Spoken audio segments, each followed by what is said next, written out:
Olá pessoal, aqui é a professora Vera Thelma, continuando aí a nossa série de aulas sobre o reino Plantae. Hoje nós vamos falar, né, sobre a flor, o fruto e a semente.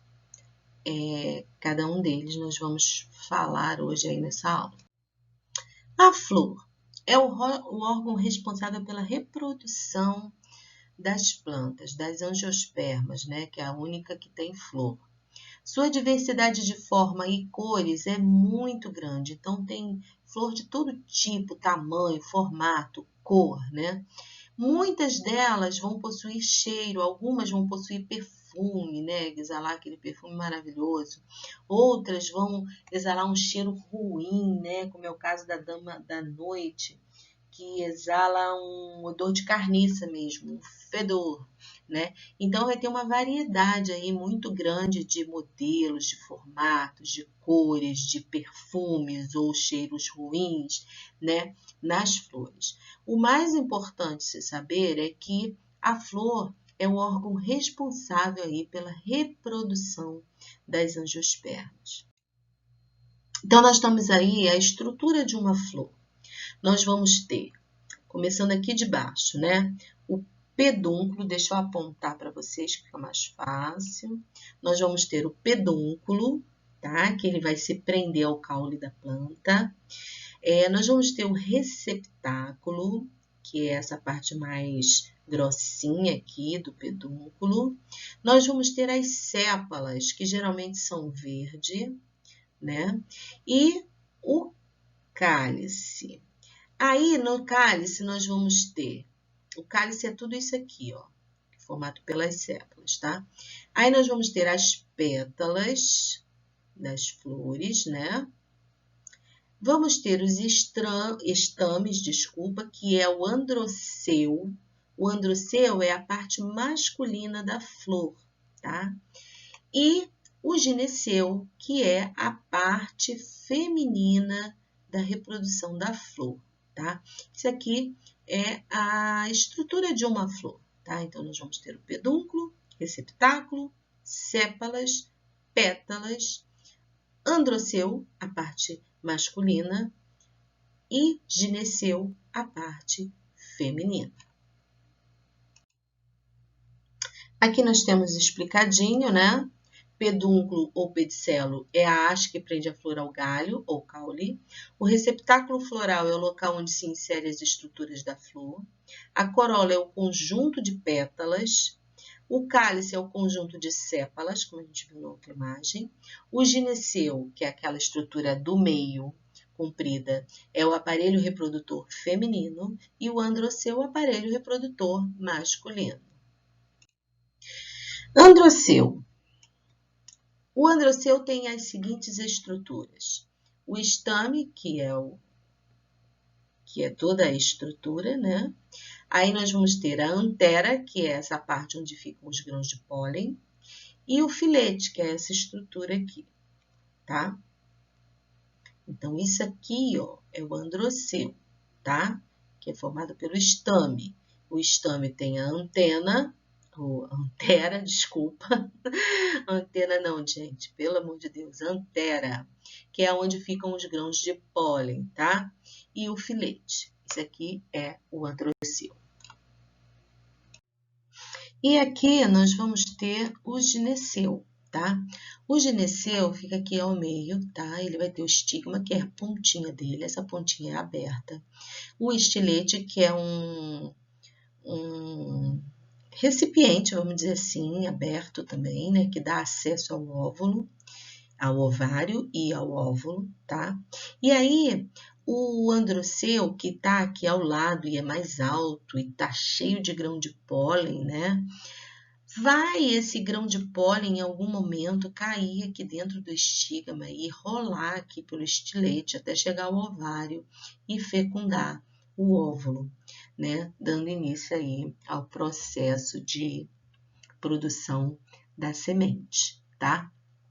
Então, é assim que ocorre a fecundação nas angiospermas, tá? Naquelas que têm androceu e gineceu na mesma flor.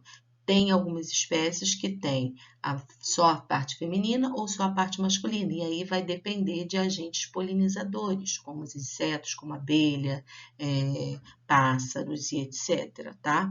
Mas, de qualquer maneira, todas elas vão necessitar que o grão de pólen caia aqui dentro do gineceu, escorra aqui pelo estilete e venha até o ovário para fecundar o óvulo, ok?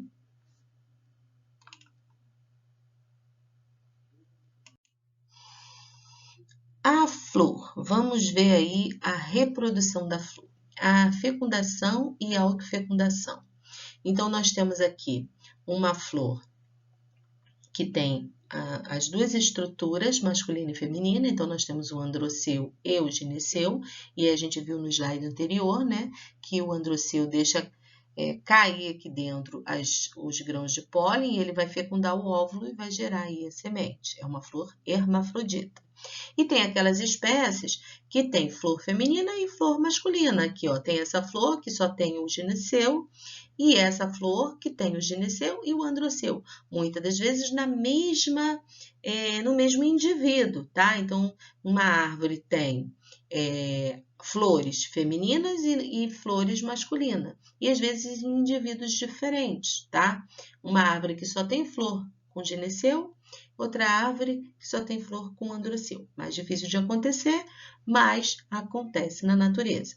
E aí, esse grão de pólen aqui, para chegar nesta flor aqui, vai precisar dos agentes polinizadores, né? Como o vento, a água, os insetos, todo tipo de ser vivo que vem aqui se alimentar do néctar dessa flor, né? E se suja aqui com esse grão de pólen, fica agarrado no corpo desse ser vivo, e aí quando ele vem aqui nessa florzinha aqui, onde tem um aparelho feminino, ele acaba deixando cair os grãos de pólen aqui e fecundam essa flor, ok?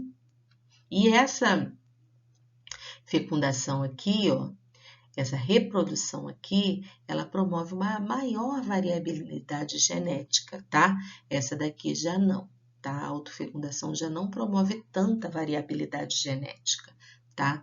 Essa daqui aqui promove maior variabilidade genética, tá, gente?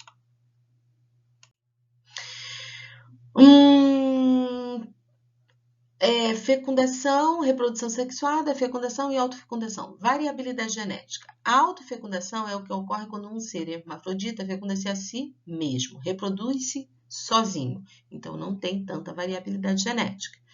E a variabilidade genética é a variedade de genes que permite as diferenças entre os seres de uma espécie. Isso vai acontecer naquelas que não são hermafroditas, tá? Mecanismo para evitar a autofecundação, porque é bem interessante para a planta, né, para todo ser vivo, acontecer a variabilidade genética, porque se torna aquela planta, aquele ser vivo mais resistente ao meio, né?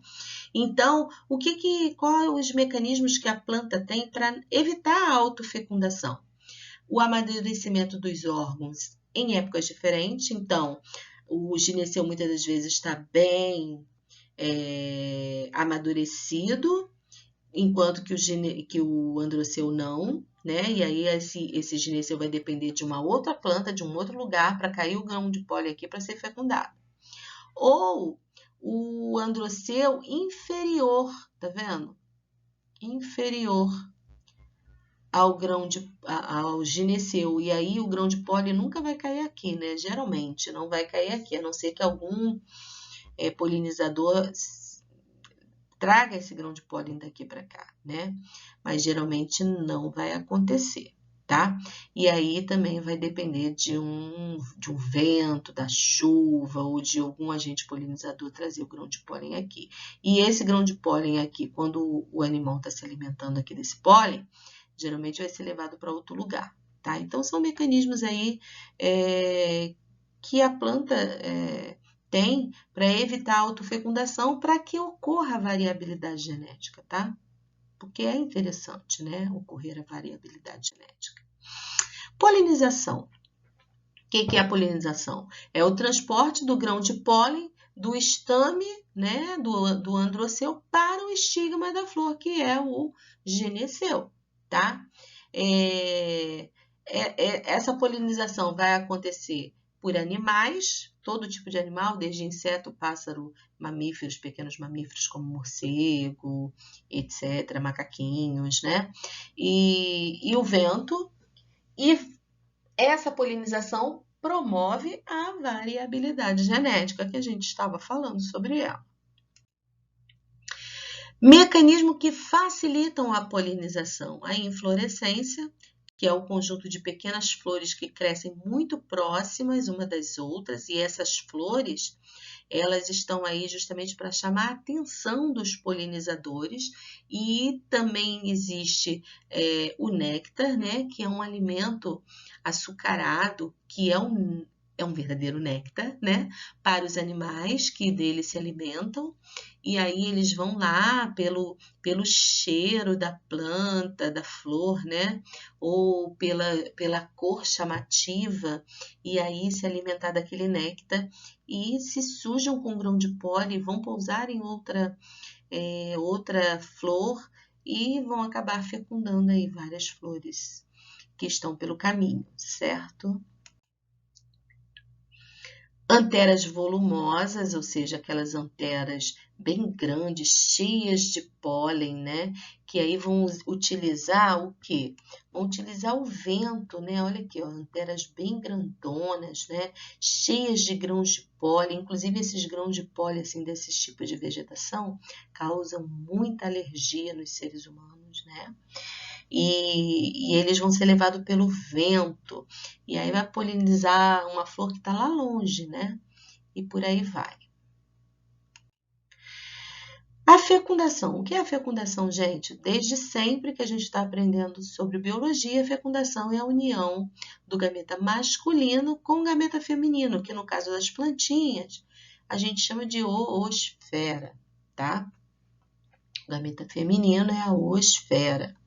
E vai acontecer quando o estame liberar o grão de pólen, seja da mesma flor, seja de outra flor, trazido pelos agentes polinizadores, e esse grão de pólen cair aqui dentro do tubo polínico, né, e for levado até o ovário e chegar no óvulo, fecundar esse óvulo, ou seja, acontecer a união desse gameta masculino com a oosfera até a formação do embrião, ok? O embrião ele vai ficar guardadinho na semente, que a gente vai estudar mais à frente. Reprodução assexuada é realizada por intermédio do homem, tem interesse econômico, claro, e aí essa reprodução é o que a gente chama de muda, né? Ela pode acontecer por estaquia, mergulhia, alporquia, enxertia. São vários métodos aí que nós, seres humanos, nos utilizamos para reproduzir as plantas, né? Tirar uma mudinha de uma planta e plantar em outro lugar, né?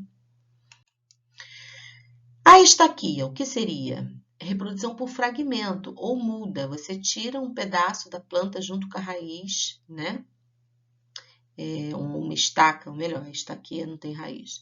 Você tira um pedaço do caule da planta e coloca num substrato próprio para aquela planta, tá vendo aqui, ó? Deixa eu apontar. Tá vendo aqui, ó, um pedaço do caule, tá vendo? Colocou num substrato com a melhor terra para aquela espécie específica, e daí a pouco essa espécie já está formando aí as folhinhas e está crescendo, porque ela pega por estaquia, tá? Temos a mergulhia, que é pegar uma parte da planta que esteja grande e enterrar. E essa parte do caule da planta, ela vai começar a criar raiz, sabe? E aí vai formar um outro indivíduo aqui, ok? Alporquia são cortes produzidos no caule, né? Corta-se o caule enrola. Na verdade, eu não tenho muito domínio do que seja ou porquê também isso não vai fazer a menor diferença para vocês, porque isso não cai em concurso, tá? É só uma curiosidade aí que eu estou trazendo. Mas quando você coloca aqui um substrato amarrado, começa a criar raiz aqui. Depois você tira aquele pedaço e já bota lá na terra e vai surgir um novo indivíduo ali, tá? Enxertia é você pegar um pedaço de uma planta, por exemplo, de uma cor diferente e enxertar numa outra, tá? Aqui, ó, amarrar bem e vai nascer aí a planta da cor diferente. São mecanismos aí com interesse econômico, né, geralmente, que nós fazemos aí, o pessoal que trabalha com planta, né? Fruto, vamos para o fruto, falamos da flor, né? Fruto. Fruto é o ovário da planta desenvolvido. Então, tá aqui o gineceu, né? Que é o aparelho reprodutor feminino. Aqui tá o ovário, certo? Quando esse óvulo é fecundado, vai ser criado o fruto. O fruto, ele tem a função de proteger a semente. A semente é o que mesmo, gente? Quem tá lá dentro? O embrião da nova plantinha. Então, o fruto nada mais é do que o ovário da planta que se modifica e começa a produzir estruturas que vão proteger a semente. A gente vai ver aí que tipos de estruturas são essas. Então, vamos lá. Partes do fruto. Os frutos se dividem basicamente em 3 camadas. Epicarpo, que é a parte mais externa, que a gente chama da casca, né, do fruto. O mesocarpo, que é geralmente essa parte aqui carnosa, a parte que a gente come do fruto, né, pensando aí num pêssego, né, já que aqui está desenhado um pêssego.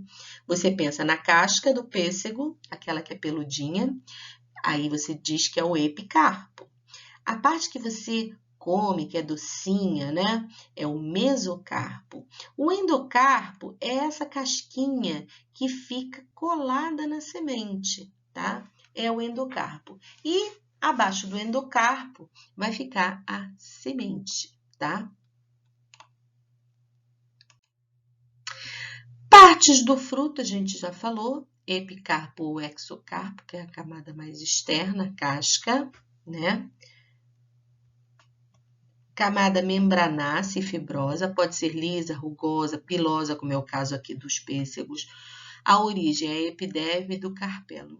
Isso aí não tem muito que vocês se preocuparem muito com isso, não, tá? É muito específico isso. Então, epicarpo, mesocarpo, a parte de dentro, endocarpo, essa casquinha aqui que fica próxima à semente, tá? A gente consegue visualizar ela bem aqui no abacate, né? Aquela casquinha, que é o endocarpo, tá? O mesocarpo, que é a polpa, pode ser suculento, tá? Pode ou não armazenar substância de reserva, que é o que a gente come, no caso do abacate, essa parte amarela aqui, no caso aqui da ameixa também, essa parte amarelinha aqui bem adocicada. Isso aqui são substâncias de reserva, tá? É amido puro, né? Vitaminas, líquidos, etc. E tem origem no mesófilo capilar, tá? E o endocarpo, que é a tal casquinha que eu falei, que fica pertinho da semente e protege a semente, tem origem na epiderme interna da folha carpelar também, tá? Essa partezinha aqui, ok? Função do fruto, isso é o mais importante, além das camadas ali, é mais importante você saber isso aqui sobre os frutos. O fruto, gente, é a proteção da semente em desenvolvimento. E ele também serve para uma finalidade muito, muito importante nas angiospermas, que é a dispersão das sementes. Porque as plantas, elas querem sobreviver e elas querem ir cada vez mais longe, povoar toda a terra. Então, a semente, ela serve para isso aqui, para dispersar sementes, o fruto, né? Por quê, professora? Porque aquele fruto vai servir de alimento para algum animal, né? Seja para o ser humano ou seja para qualquer animal no ambiente. Digamos que um passarinho foi lá e comeu um fruto, né? Aquele fruto está cheio de semente dentro. E aquele passarinho, quando bicar o fruto, vai dispersar a semente. O macaquinho, quando come um fruto, ele já come o fruto já com a semente. E aí começa a pular de galho em galho, vai parar lá longe. E lá longe ele defeca. E quando ele defeca, ele deixa cair a semente no solo. E aquela semente, ela tem uma proteção que ela não se destrói no aparelho digestivo dos animais, sabe? Ela tem uma proteçãozinha ali. E quando aquele animal vai fazer as suas necessidades, no caso número 2, ele vai deixar aquela semente cair em algum lugar, no solo, em algum substrato. E aquela semente vai eclodir e vai formar um novo indivíduo, uma nova planta, certo? Então, o fruto, ele tem essa função aqui incrível de fazer com que as espécies se proliferem aí pelo planeta, certo? Tem uma variedade de cores, formas, estruturas e sabores muito vastos e é um item que a gente diz que é evolutivamente, né? As angiospermas, elas são evolutivamente mais avançadas por conta disso aqui, porque elas têm frutos, né? Que protegem a semente e que fazem essa dispersão aqui, diferente das gimnospermas, que têm sementes nuas, né? Sementes sem frutos, tá? Síndrome de dispersão de fruto. O fruto que secam e abrem-se na maturação, liberam as sementes sobre o solo, abrem e expelem as sementes de forma explosiva, arremessando-as a grandes distâncias.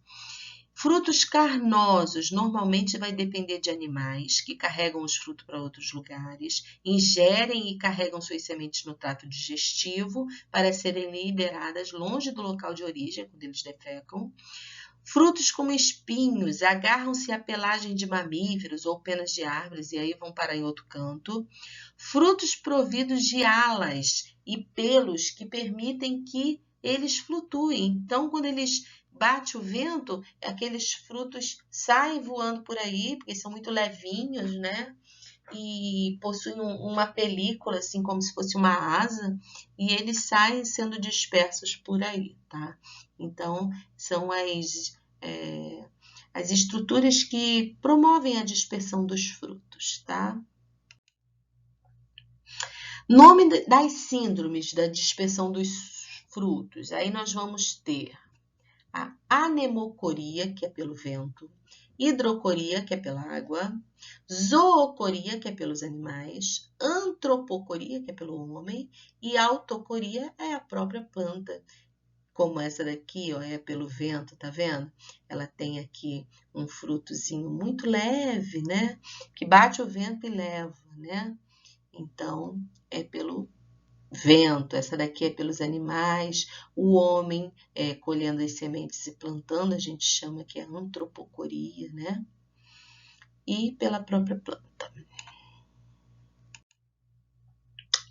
Classificação dos frutos, isso também é importante. Então, nós vamos ter frutos secos e frutos carnosos. Quanto à abertura, a gente vai ter deiscentes e indeiscentes.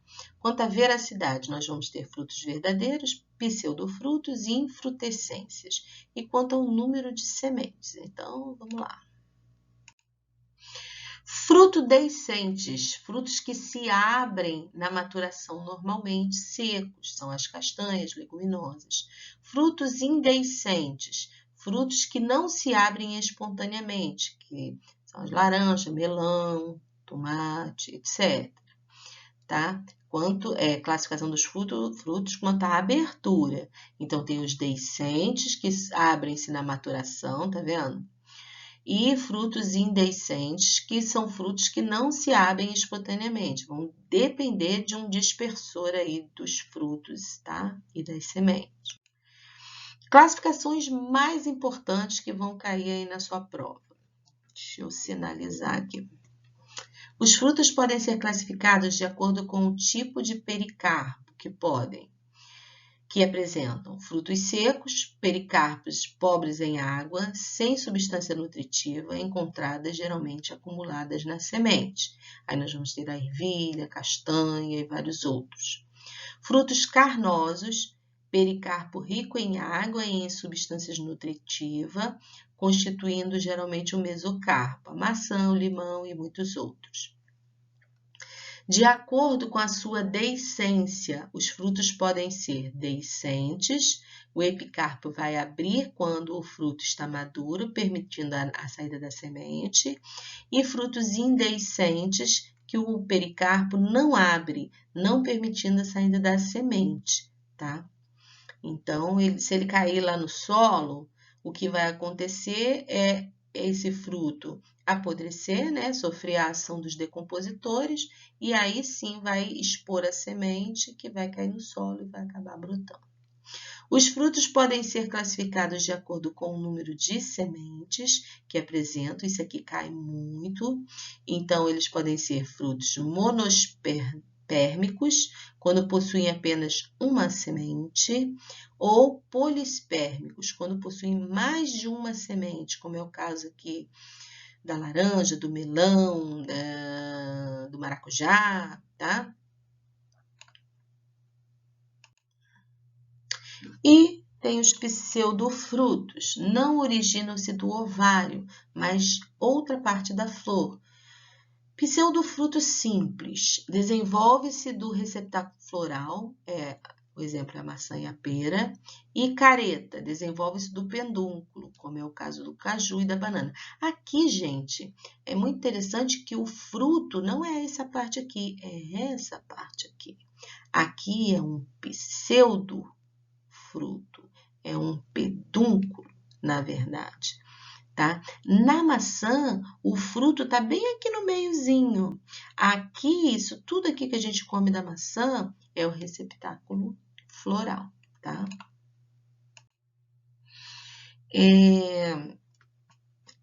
Não originam-se do ovário, mas outra parte da flor. Pseudofruto composto. Carpelos são separados desde a flor e desenvolvem-se separadamente. Olha que interessante no morango, né? O fruto aqui do morango é um fruto seco. Sabe o que é o fruto? Essas coisinhas escurinhas que ficam aqui por todo lado do morango, que a gente acha que é a semente, mas na verdade é o fruto, e esse fruto é seco. Essa parte que a gente come do morango é o receptáculo da flor, né? E o fruto é aqueles pontinhos, e a semente está ali dentro do fruto, tá? Infrutescência, fruto oriundo de uma inflorescência, aí nós vamos ter aí o abacaxi, né? Fruto partenocárpio. Fruto partenocárpio, ovário desenvolvido sem fecundação, fruto sem semente. Tá? Então, o fruto partenocárpio é aquele que se desenvolveu sem ser fecundado, então ele não vai ter semente, vai ser uma fruta estéril, né? Essa frutinha aqui, ó, deixa eu marcar, que eu amo e que eu acho que vocês também gostam, que é a uva sem semente, né? Eu odeio uva com semente. A uva sem semente é uma uva estéril, né? Porque ela foi desenvolvida sem fecundação, então ela não tem semente. A laranja, quando é desenvolvida sem fecundação, a melancia, quando não tem semente, a própria banana, tá? Então a gente chama de partenocárpico, que é o fruto sem semente, ou seja, não ocorreu ali a fecundação. Origem dos frutos. O fruto tem origem no ovário das flores, através da polinização e a fecundação do óvulo, que é a formação do fruto, que o ovário inicia um crescimento, modificação de seus tecidos e alterando a estrutura, consistência, cores e sabores. Os frutos mantêm-se fechados sobre as sementes até o momento da maturação. Quando as sementes estão prontas para germinar, os frutos vão amadurecer e as sementes vão conseguir germinar no solo, tá? E os frutos também controlam são controlados, desculpa, por hormônios vegetais, a questão da maturação, do crescimento, tá? Tudo é controlado por hormônio, assim como no nosso corpo também. Aí vamos para a semente. Semente, nós vamos ter as monocotiledôneas, eudicotiledôneas, dicotiledôneas, tá? Deixa eu ver se tem uma imagem melhor aqui, peraí. Vamos começar daqui. Semente é o óvulo modificado e desenvolvido. Então, é aquele óvulo que foi fecundado pelo pólen, né? E foi modificado e desenvolvido e formou aí a semente. A semente possui um envoltório, um embrião, que é a futura planta, cotilédones e endospermas, ou albúmen, que é a reserva alimentar, tá? Que é aquela massinha. Lembra lá do feijão? Se a gente pensar no feijão, a gente vê que o feijão, quando ele parte, ele abre em duas bandas. Essas duas bandas que abriu ali, a gente chama de cotilédones, tá? Então, o feijão, ele é uma dicotiledônea, ou seja, ele tem dois cotilédones. Onde que está o embrião, professora? O embrião é aquela coisinha que fica no meio dos cotilédones, como se fosse um rabichinho ali, sabe? E aquela massinha que a gente come do feijão é a reserva de alimento para o embrião, tá? E em condições favoráveis, em condições do ambiente favorável, aquela semente vai encontrar ambiente propício para a germinação. Se ela não encontrar ambiente propício para a germinação, ela vai ficar ali paradinha, quietinha, até ela encontrar um ambiente que ela consiga germinar, tá? Interesse agronômico ou econômico, né? Das sementes na alimentação humana, na ração animal, remédio, energia e combustíveis, óleo, né? Quem nunca ouviu falar sobre o óleo de soja, óleo de girassol, enfim, várias aí sementes que produzem óleo, né? O feijão, ele é uma semente, a gente se alimenta do feijão, né? Gente, a aula de hoje foi essa, bem tranquila. É um conteúdo bem fácil. Eu peço que vocês, para ampliar um pouquinho o conhecimento, não fiquem só com essa videoaula. Vão lá no livro, deem uma lida, façam as atividades que eu postei na plataforma, tá? E um outro assunto que eu queria falar com vocês é que, para vocês não deixarem de olhar lá o que eu postei sobre um aviso de mudança na data de entrega de trabalho, porque eu me equivoquei, coloquei no dia 20, peço perdão, tá? E aí eu ampliei o prazo para vocês entregarem o trabalho de hoje até no dia 26 de junho, que é sexta-feira que vem. Vocês têm essa semana toda aí para estar postando o trabalho para mim pelo e-mail, tá? Quem não tem e-mail, tem dificuldade, pode entregar lá no colégio, colocando sempre nome, turma, disciplina, tá? E pedindo para entregar para mim, professora Vera Thelma. Ok, pessoal? Um beijão, até a próxima aula.